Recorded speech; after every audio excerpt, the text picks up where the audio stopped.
नमस्कार मंडळी. आपला मेकअप झटपट, पटापट, पटकन मेकअप उरकून घाई-गडबडीच्या वेळेस बाहेर पडायचं असतं, तर मेकअप कसा करायचा? हे मी तुम्हाला आज दाखवते फोन सेट करते जरा, बसून घेते निवांत. पहिला घेतले मॉइश्चरायझर. लेकाची शाळा आहे त्यामुळे पटपट आवरायचं आहे आणि निघायचं मेकअप करून. तर मॉइश्चरायझर सगळीकडे छान सेट करून घेतलेला आहे मी आता. सगळीकडे स्प्रेड झाला पाहिजे डोळ्यांना, हातांना. थंडी खूप असल्यामुळं हातांना पण लावलं गेलं पाहिजे बाबा. आणि प्रायमरसारखं काम करतं व्हॅसलीन, तर ते मी ओठांना लावते कारण त्याच्यावर लिपस्टिक लावायची असते पुन्हा मला. हे आहे सनस्क्रीन जे डेली मी वापरते. मी ब्रँडिंग करत नाही आहे त्यामुळे त्याचं नाव झाकून तुम्हाला दाखवते. इथं UV रेज जास्त असल्यामुळं मी 70चं घेतलं आहे.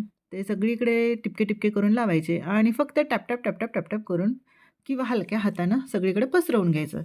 त्याला भेंडी भरत्यासारखं, वांग्याच्या भरत्यासारखं त्याच्यात भरायचं नाही आपल्या स्किनमध्ये. फक्त हलक्या हाताने सगळीकडे स्प्रेड करायचं. घसाघस, घसाघस अजिबात घासू नका. माझ्या डोळ्यात गेलंय. जळजळ होतीये त्याच्यामुळे. ओके. तर सगळीकडे असं छान स्प्रेड करून घ्या. कानाला लावून घ्या मस्तपैकी. कपाळावर व्यवस्थित, ओठांच्या कडेला. आता घ्या कन्सिलर. माझला डार्क सर्कल खूप आलेत किंवा ओठाच्या खाली, ओठाच्या कडेला थोडं जास्त लागलं अरे प्रायमर राहिलं माझं. प्रायमर म्हणजे मी अर्गन ऑइल लावून घेते. तर थोडासा एक थेंब घेतला आणि सगळीकडे लावून घेतलं आहे. चिपचिप करायचं नाही आहे चेहरा. आता घेतलं कन्सिलर. हे ओठांच्या कडेला, ओठाच्या खाली, डोळ्याच्या खाली, दोन्ही बाजूला डोळ्यांच्या.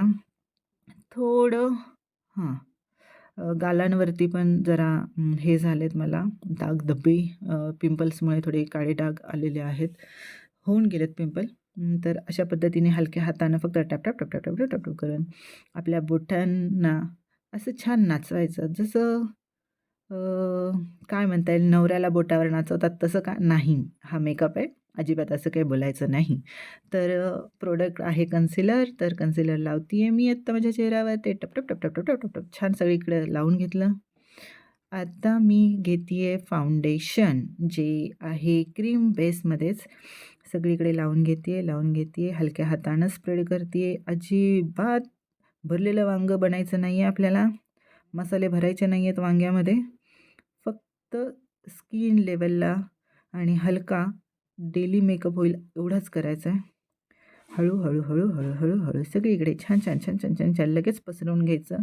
तुम्ही कन्सिलर लावलं आणि ते सोडून दिलं आणि दुसरीकडे लावत बसलात तर तुमच्या फाउंडेशनचे तुमच्या डाग पडतील स्किनवरती. त्यामुळे जिथं तुम्ही फाउंडेशन लावता ते लगेच तिथल्या त्या जागेवरती पसरवून घ्या.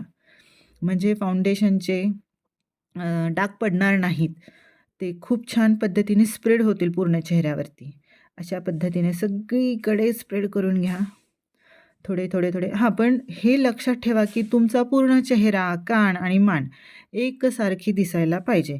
नाहीतर काय म्हणतात त्याला, इकडची एक बाजू, उजवी बाजू जरा जास्त गडद उजेळ म्हणजे गोरी-गोरी आणि एक बाजू एकदम काळी-काळी. तर तसं काही करू नका.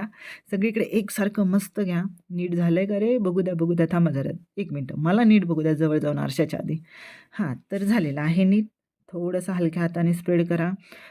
प्रोडक्ट इतके दाबू नका की स्किन गरम होईल, तुमची त्वचा गरम होईल आणि प्रोडक्ट विरुद्ध इफेक्ट देईल. अरे केस आला रे! थांबा, थांबा. केस होता तो. गेलं. मी काजळ आधी लावून घेते आणि त्यानंतर पावडर लावते. मला असं वाटतं की पावडरनंतर त्या स्किनवरती छान कोटिंग होतं. तर कोटिंग झाल्यामुळं ते काजळ माझं खाली उतरत नाही.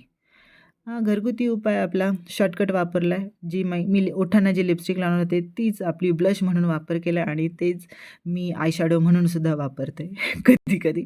आता कसं पिंक-पिंक झालं आहे, नवऱ्याचा शर्ट घातला आहे. त्याच्या शर्टवरची शायनिंग मारते आणि तुम्हाला मेकअप करून दाखवते आहे छानपैकी. तर असं मस्त मी मेकअप केला आहे आणि आता आलं ब्रशचं काम. पावडर घ्यायची आणि त्या ब्रशला जेवढी काही जास्तीची पावडर आहे ती त्या आपल्या कॉम्पॅक्टच्या त्या डब्यामध्येच थोडीशी झाडायची आणि लावायची. हे असं झालं की आपला साधासुद्धा मी लेकाला शाळेत सोडवायला चालली आहे त्यासाठी. Thank you.